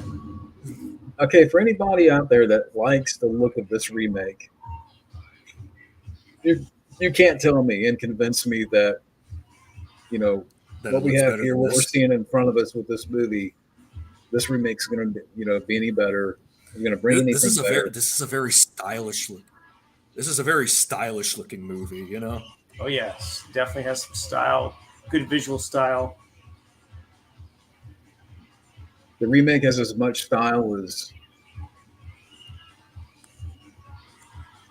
I don't know. It just looks cheap. It looks. I mean, we can go down that generic. I definitely agree with you. She's swinging. She's banging. Banging Baleen. Banging. She bang. Oh, baby, she moves. Oh, damn. But yeah, this remake, I mean, after all the attempts over the years to remake the film, and several actors have been, dropped, like name dropped or considered, and I mean, we've seen the trailer. We can talk rant about that forever, but what are your guys' thoughts on that, real quick? Thoughts on what? The remake, the looks of the remake, the trailer. Generic as fuck. It definitely looks standard, especially when compared to this. It has no style. Mm-hmm. Generic, just lacking in visual style. Yeah. Just feels hollow. Yeah. Yeah. Just bland. Just bland as shit. Yeah. Crackhead Crow. He looks like a crackhead. Yeah.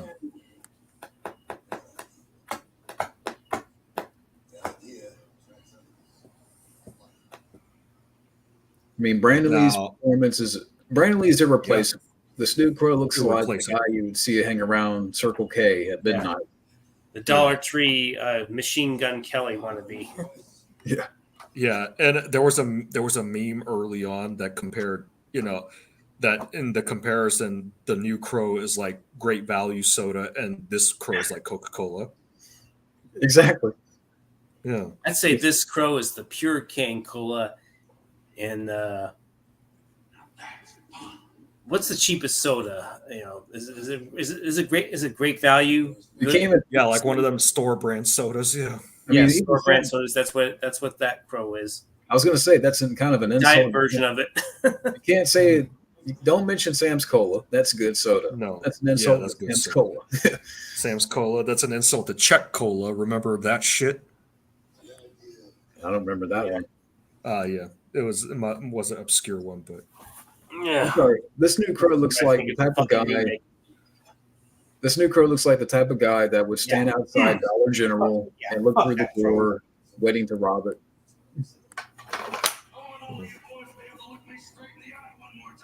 And this is love these scenes here. Good speech right there. Some good high quality acting here. Yes.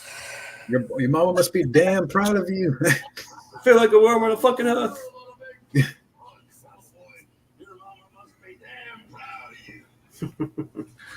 See, even a great speech like that, you're probably not going to even get that from the reboot at all. They're not going to do this. But how would you feel if the Crow was a guest fighter in one of the Mortal Kombat games? That'd be cool. I mean, I don't know how. You mean like what they did with Rambo and Terminator? Yeah, but they wouldn't get Brandon Lee, but they would probably model the likeness after him. It'd be interesting. I'd rather see that than a remake. Yeah. To be fair, we already got Spawn in MK11, so. Speaking of which, since he was called an Avenger, do you think you think Brandon Lee could have been a good Avenger? In a Marvel movie, you mean? Mm-hmm. I think depends on who he's playing, though. Yeah. Although there was, I heard that originally Stan Lee wanted Brandon Lee to play Shang-Chi in the 90s. I've heard that. That before. That probably would have been better than the one that came out a few years ago, right? Yeah. Yes. I haven't even seen that. This is a great action scene, by the way. A great shoot. Oh yeah, definitely well choreographed, well shot. I especially love how the music was also playing in there, and he was, doing the, using the sword and stabbing a few people. I keep comparing. What's up? I keep comparing this to Spawn. This is the type of action Spawn needed as well. Yeah. It almost seems like this is John Woo style too, if you know what I mean. Yeah, a little bit of John Woo. Yeah. And this is where, like, background music. This scene's absolutely lit. I was gonna say too. This is where, like, even though I know Brandon Lee was known for his martial arts, but I mean, there's a little bit in here, but it's kind of like a great showcase of gunplay with a little bit of martial arts. Yeah. I mean, maybe like, a little bit here and there, but it's more gunplay. It's great gunplay. It's more gunplay. Yeah. Though you see a little bit of martial arts with the way he's flipping around, like Yeah. you're gonna see right here.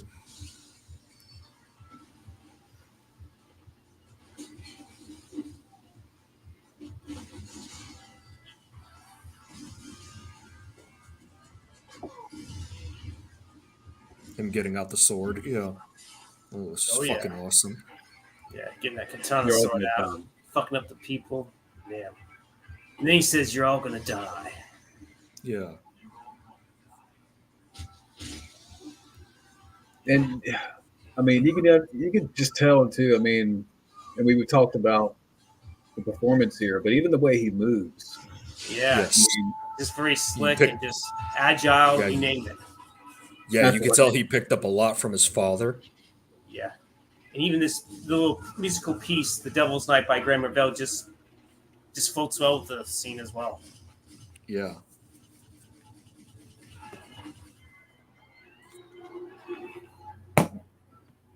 I mean, I don't know if I want to. Yeah, I mean, all this AI.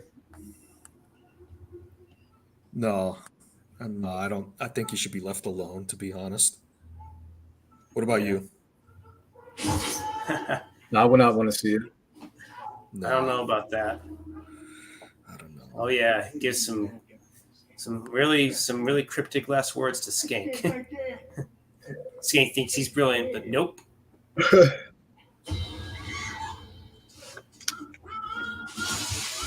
Gets tossed outside. Yeah, the cop car. Definitely dead. I always thought like the Blade would have been a good match against the Crow. Your Blade against the Crow. Yeah, with the sword play and stuff. Yeah. Yeah.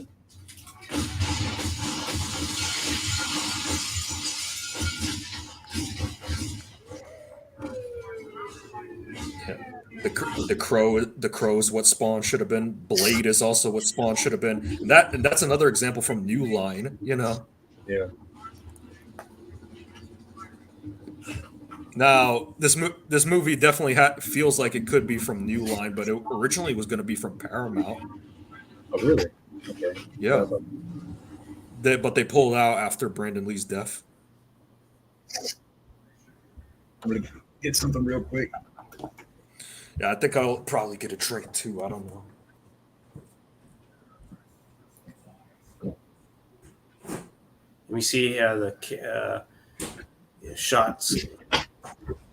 Eric, y'all, and Alex has walked away. I was getting ready to show this book here for anybody that hasn't read this book. Oh, I see it. Yeah. Which now, I mean, I got this book like almost 20 years ago. Wow. Yeah. Almost 20 years ago. Damn. 20 years ago. Is this 2003 or 2004, John? Came out 2004. This book did, but I want to say I picked it up like 05 or 06. So it wasn't too long after.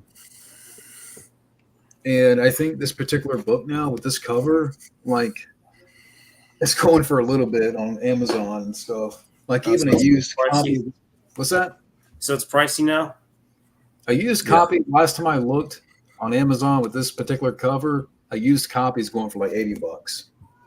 Wow. Damn. And so there is, for people out there, there's a revised and updated version coming out in June. Okay. So I'm gonna have to get that, and I was gonna do a giveaway for that book, but I didn't get any names. So we'll try again later.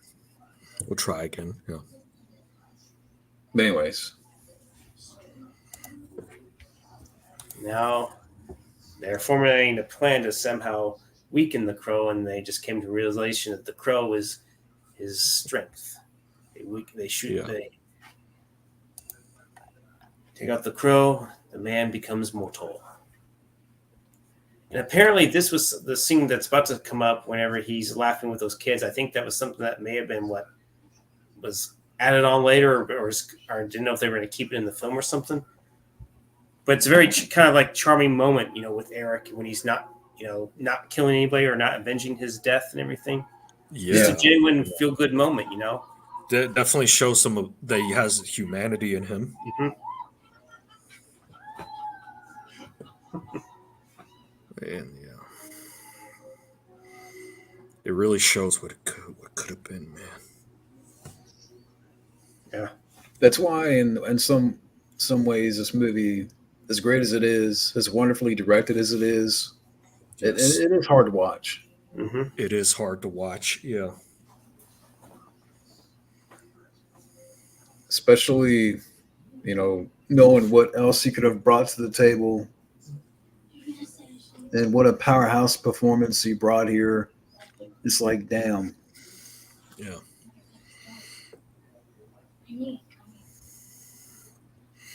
Definitely,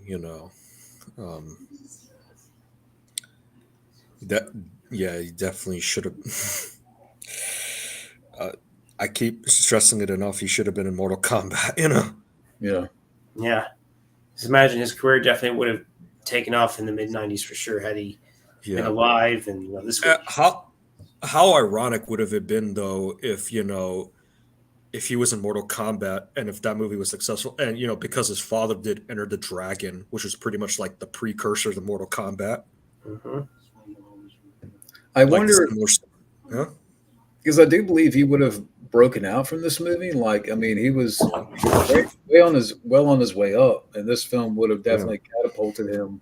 Do you think that would have continued on through the '90s, going into the early 2000s, or how do you think it could have?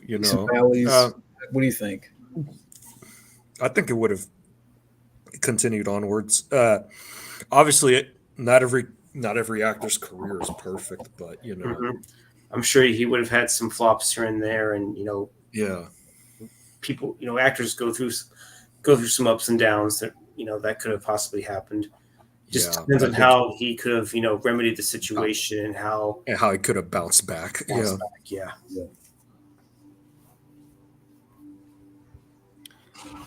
So, one question I want to ask Scotty. A lot of our peers say that Brandon would have been a good Johnny Cage, but you say he would have been a good Liu Kang. What is your reasoning for him as Liu Kang? I'm just curious. I don't know. It just because of the lineage he has, kind of, and I think the way he displayed his martial arts. I felt like even if he had those wisecracks, I don't think he would have had those. Those. I don't think it seemed like the one-liners he gives that wouldn't have been his style. I felt like the way he wouldn't have been because Johnny Cage is like very more comedic than Brandon Lee ever was. Yeah. And to be fair, the Johnny Cage was more modeled after Jean-Claude Van Damme, and he fights like Van Damme. Brandon Lee studied Jeet Kune Do and Wing Chun. That's more like a Liu Kang type because Liu Kang is based on Bruce Lee. Mm-hmm. So he definitely would have adapted to that, that Liu Kang style a bit better. I can see why you would feel that way. I mean, he could have worked as either one, but maybe. But I just feel like Liu Kang, he would have had a more edge to it. He probably could have. He could have probably channel more of his inner darkness and determination to seek revenge. Yeah, like especially when he's dealing with the death of his brother and stuff. Yeah. Mm-hmm. Yeah, especially after watching this movie, Yeah, it's how he's going to avenge somebody's murder, and he can tell how he's going to really carry it out in a way. So I think he could have pulled that off maybe slightly better than Robin Shou, even though he did a great job. Yeah, in Mortal Kombat. I still love Robin as Liu Kang, but and we're already in the third act of this movie. Huh? Yeah. I mean, this movie's flown by for being an hour and 40-something minutes. Yeah, exactly. It moves at a good pace, Yeah, it's not 2 hours, but it's not extremely short or anything like that. Yeah. But I would have liked to. I haven't really seen the deleted scenes, but a lot of people were talking about the Skull Cowboy. I mean, would that have really worked in this movie? There was I think a lot of those deleted scenes are on YouTube, right? Yes. Was there other deleted scenes that are not on the Blu-ray or something? No. Yes. No, I think deleted montage, But the Skull Cowboy sequence would have came he would have walked into the church, right? Is that where it would have been? Okay. That, and also he would have been present during the resurrection. Hmm.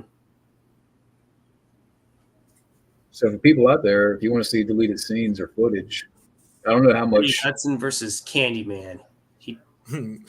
Winston versus Candyman. Yeah, that's a good Yeah. matchup. So I Oh, think yeah. the deleted Winston scenes or are. Is there like, is there audio to those deleted scenes on YouTube? Because I think for some there's some audio, and I'm not sure. Baleen trying to get in the crow. But the crow's eventually Yeah. going to snap back at you, lady. Yeah. But yeah, Scotty, I definitely agree with you because I mentioned earlier that Brandon is an influence for the way I depict and draw Liu Kang. Oh, yeah. I'm glad that you agree with me. Yeah. Both were very dedicated to their craft. But I felt like Brandon Lee definitely had more edge in the acting department for sure, while Robin Then Shue was a little more physical and yeah, dominating the stunt work. But I'm sure with some acting ability and some good direction, he can definitely pull. is You saw he can pull off a good solid performance regardless. yeah, that's definitely true. Would you say that comparison is also a bit like a Arnold and Stallone situation where Stallone had the more dramatic depth, while Arnold was the more muscle bound hero?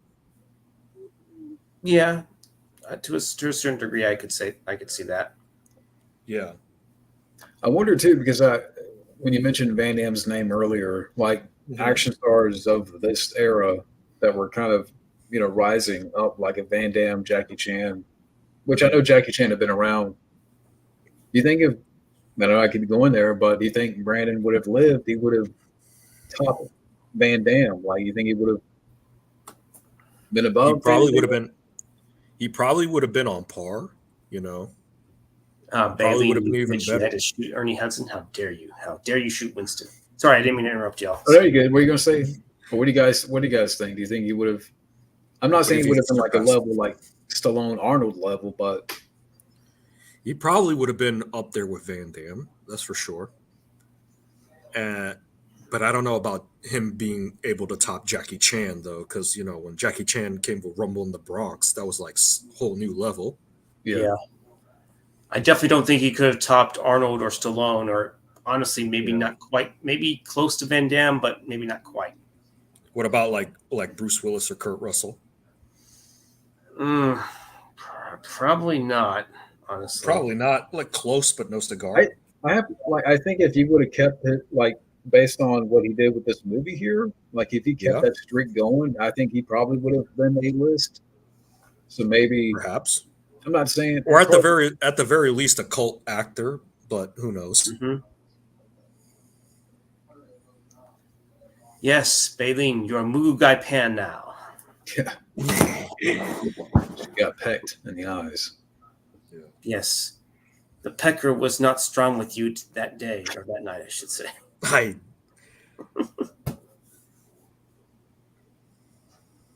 You gonna dream about Bailing after this commentary, Scotty? Yes, I might have to go to so church the next day, I guess. I do. Yeah. May God be with you, Scotty. Mhm. Now we're in the finale on top of the church. Yeah, Yeah. pretty good choreographed scene, and it's in the rain of all things. Yeah. Wet and lightning, and I like how whenever he grabs I don't know what Oh, you call that thing where it strikes lightning. And he Yeah. uses It's a just a bit sword. of fucking rage. Yeah. well, Yeah, I mean, we kind of answered this question earlier, but I mean, it's interesting. Like, if he had lived, with Keanu had the same career. Oh, interesting. I think they both could have had respectable careers in their own way. Yeah, Yeah. because I think Keanu broken out with Point Break Mm-hmm. as an action guy. Yeah. A lot of similarities there. I can see where both men nowadays would not have. You see where Keanu does not use social media. I could see Brandon being that same kind of private person. Mm-hmm. Yeah, I could see that too. He definitely wouldn't be that, probably for the better, because social media can really fuck you up sometimes. Yeah. You could be such a drama whore on Oof. social media sometimes. So I'm glad. So I can't see Brandon doing that. You know what I mean? Yeah. And then surprisingly, Top Dollar has a one kind of humble, vulnerable moment in a sense, where he at least It's funny. pays his respects. This is where the makeup starts to wash out. Is this scene? I guess it's supposed to represent him being more human now. Yeah, you could definitely tell him Yeah. this year.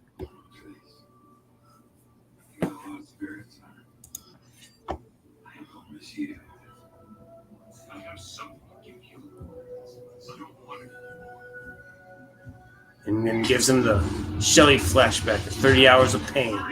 30 hours. Yeah.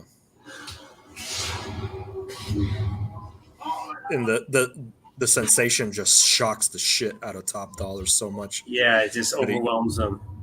He goes down Shang Tsung style. Yeah. Impales. He almost kind of dies in a similar way that Eric dies in a sense, except he gets impaled by the statue. Yeah. What kind of question is this? Bacon donuts, really? We're getting ready to wrap up on this movie. Bacon donuts? Bacon donuts. Who the fuck makes bacon donuts? Only in your head, right? What about bacon burgers? That's a better question. What about Bailing donut? Oh, fuck. That's oh, wow. Well,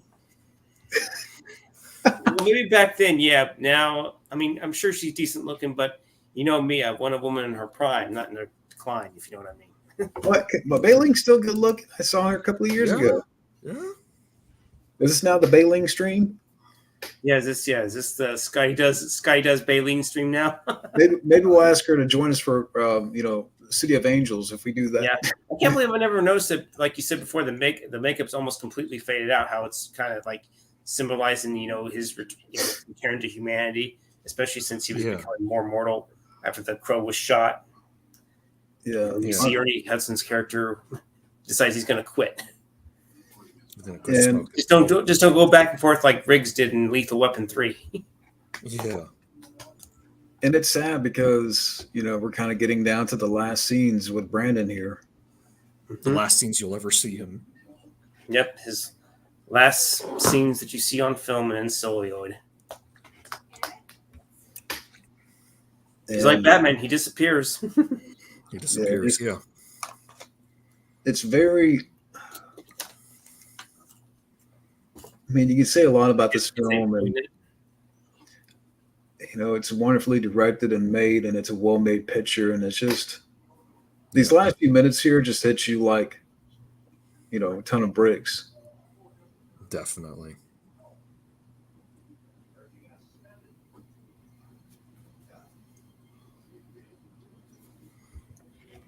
Yep, going up to his wife's grave. Eventually, she'll be joining technically his fiance because they got killed. They never I guess they didn't get married because the fiance. Yeah. Definitely agree with that. Yeah, definitely agree. Definitely should have lived longer. He was definitely taken away way too soon. All because of an unfortunate mishandling of the gun. Yeah, mishap. Yeah. Great score here. Mr. Cobra asshole, you need to get out of there. And then we see this little lovely sequence here. Yeah. Such a beautiful score, I must say. Yeah. That's what I was going to say. Both scored by Graham Revell. Yeah, very. I'm sorry, just people that still talk about the curse. I mean, look. He doesn't believe in that. I don't believe in that. Yeah. I mean, regardless of what happened, it should have never happened. Should have never happened. I agree. Mm-hmm. Plus, if it is a curse, then why are some of Bruce Lee's male relatives still around? As far last time I checked, the Crow has the ring. Gives it to Shelley. Keep it as a memory of them. Yeah. Mm-hmm. Yeah. The sequel. The only character that comes back was Sarah. Sarah, yeah. And apparently, from what I understood, she dies in the sequel, I think. Yeah, which is fucking bullshit. Yeah. To never stop loving. Homes burn, people die. But real love is forever. For Brandon and Eliza.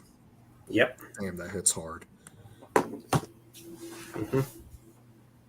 And as the credits roll, it's really with that song that came around all the time. It's just that you like a knife, cuts you like a knife. Kind of cuts you deep, yeah.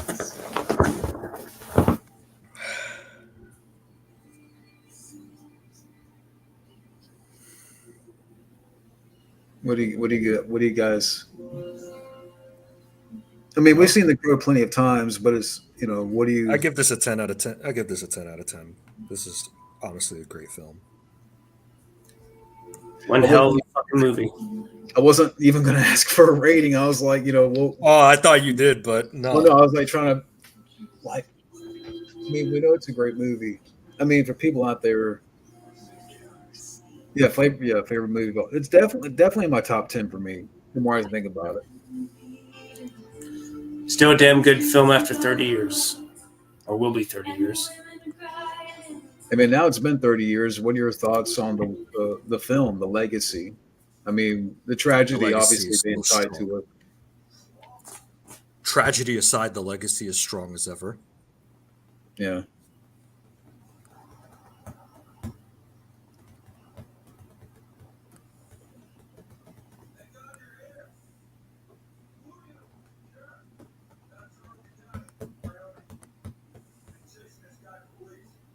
John Polito, yeah. It's just sad because, like, we've talked about this several times throughout the commentary here, just how powerful his performance was here. And we saw a glimpse of what what could have been. Uh-huh. And at 28, shortly before he was to be married in real life, his life was cut short.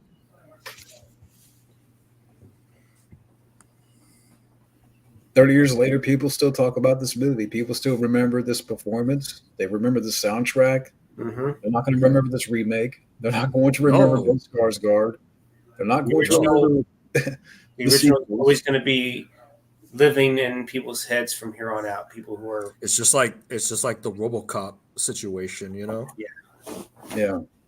Like, can you name somebody who is talking about the remake as strongly as the original 87 film? Cricket chirp, right? I'm on the bed right here. The remake of The Crow is going to be worse than the RoboCop remake. Oh, you think? Yeah. And definitely far worse than the Mortal Kombat remake for sure. Yeah. Oh, damn, yeah. That's a lot of, but that's the case. It seems to be 10 out of 10 every time, is that the remake is just inferior pieces of crap. Yeah, it's going to always pale in comparison to the original. That had despite the tragedy that happened, there was some passion behind it. There was some people like I said earlier, number one, why do Blade or The Crow when you can remake Spawn? Second off, similar to that, remake a movie that had potential but didn't deliver to begin with, And I think they're trying to do that with Spawn, but I mean, they can't get it going for some reason.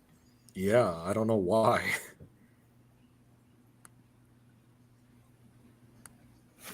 Okay, what would you, in terms of comic book movies, top 3, top 5, top 10? Maybe top 5, maybe top 10, because I definitely, out of the more recognizable characters, obviously you got to have Superman, Batman, Spider-Man up there, like at least the early stuff, the Christopher Reeve Superman, the Burton Batman, and the Raimi Spider-Man, but this is definitely up there, the original Ninja Turtles movie as well, Yeah. I would even, part of me wants to say, probably one of the either Blade 1 or 2, Yeah, Iggy Pop was in the sequel. I remember that. Yeah, I mean, TMNT 1990s up there. Batman 89 is up there. This is definitely in my top 3 or 5 comic book movies. Yeah. But movies in general, it's in my top 10 because Yeah. I mean, it's funny, even today, I didn't even mention this during the commentary, but there's just like indoor flea market that we have about 10 miles away. And I went in there and bought like a Crow t-shirt months ago. And the lady in there remembered me and she's like, hey, we got like these tumblers, Crow, like the tumbler coffee cups. And there was like the Crow tumblers that they had. And I'm like, I don't drink coffee, but it's cool, to look at. Huh. Even Brandon Lee did the fight choreography along with Jeff Amida. So Jeff Amida, yeah. Yeah, even Brandon Lee, my mom actually choreographed moves in those. At one point, my mom actually gave me a keychain that had the Brandon Lee Crow head in Colombia. Really? Yeah. Nice. I don't have it anymore, but that was a nice thing, And I think what's sad too is that Jeff Amada was right there when it happened. I don't know if I mentioned that in the commentary, but close friends, They did rapid fire together. He was one of the two that were trying to save his life. Yeah. Yeah. Oh yeah, yeah, Wild Man. Yeah. Yeah. The makeup on the eyes. So yeah, the dark makeup. Yeah. This is a cool T-shirt I got from Etsy. Yeah. From Etsy. Yeah. I recommend Etsy to anybody out there if you want to find some cool shirts, designs. And I got this. Okay. Oh.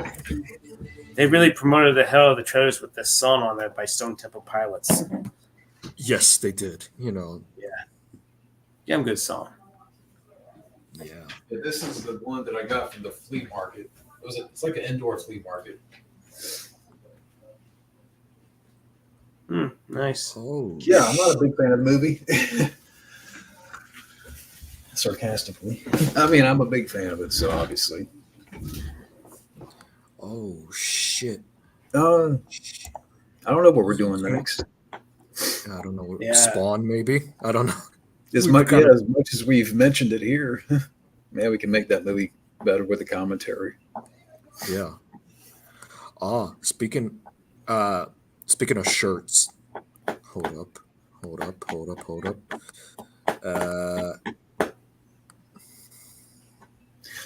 I was gonna say, I guess we've. Hold up. I found something really cool. Hold up. Oh, you want me? I actually seen that shirt. Yeah. So Mortal Kombat on Etsy. The 95 movie, yeah. On Etsy, yeah. What do you think of the design? It's nice. It's not bad. It's not bad. I've actually tried to look for Mortal Kombat 95 T-shirts on there. There's not a whole lot. There's not a whole lot, yeah. I mean,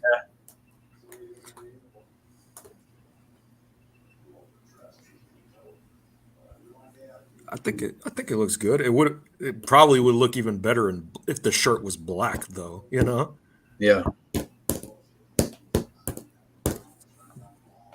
Yeah, it's cool. I mean, for people that don't really go on Etsy much, I recommend it. Yeah. I did suggest Stargate, but I don't know if anyone wants to do that. But I haven't seen that in so long. I mean, I'd be down for it. Mm-hmm. But supposedly back on my stream, some people were suggesting that we should do like an Aliens double feature. Yeah, I'll be down for that. Just let me know. I doubt that Scotty's Angels are going to be there because I think they're all bots, honestly. I keep forgetting Scotty because I know John's favorite movie is Jaws. Mine's is Mortal Kombat 95. What's your favorite film, Scotty? That is going to be a tough. Yeah. I can definitely say Aliens is up there. Aliens is up there, yeah. I'm trying to remember if I have it. I had to do a lot of reorganization here back at home, so I'm trying to think if it's even here or not. Definitely agree with that. Crow's the original Dark Knight. Yes. Fuck it. I'll say I like, as much as I like the Dark Knight, I like the Crow more. Yeah. I know that's the Nolanites are gonna call blasphemy, but I'm sorry. I will put The Crow over The Dark Knight. Heath Ledger does a great job, but Heath Ledger does a great job, but you know, there's more he icing owes on the cake for me. he owes a Dark lot Knight's to a pretty long movie, so To be fair, Heath Both Ledger owes a lot to Brandon Lee. Weirdly, both died at the same age. Yeah, that's very eerie. Wait, Heath Ledger was in his late 20s still? Yeah, 28. Yeah. 28. Yeah, not only that, he also had a daughter too, so that's probably even a little more tragic in a way. Yeah.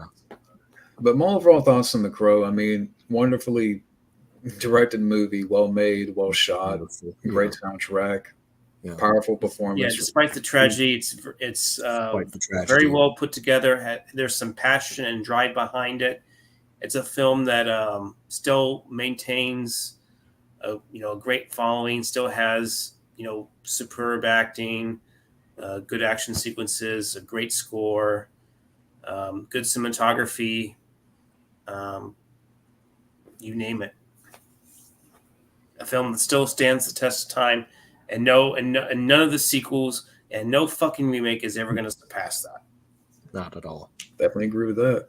I agree. And but the tragedy aside, it's still a great movie. And tragedy aside, it's still a great movie. Mm-hmm. And it's also a film that's also near and dear to me because I watched this when I was like 11 or 12. I was going through such a rough time in my life that it kind of helped me. Yeah, and I think the impact of this movie will live on. I mean, it's 30 years later, 40 years later, people will still talk about it. 50 years later, people will still talk about it. Yeah. And the sad part of it all is, we won't, we'll never know what could have been for Brandon, but what a legacy he's left behind. Yes. Same with his father. Mm-hmm. Yeah. Rest in peace to both Bruce and Brandon. Yes. Yes. And he may be gone, but his legacy is never forgotten, and it's still going to remain in place from here on out. Yeah. Do you guys have any more thoughts, or what do you think? I guess that we can wrap it up there. I don't know. Yeah, I think. Admittedly, the movie is also kind of emotionally overwhelming for all three of us.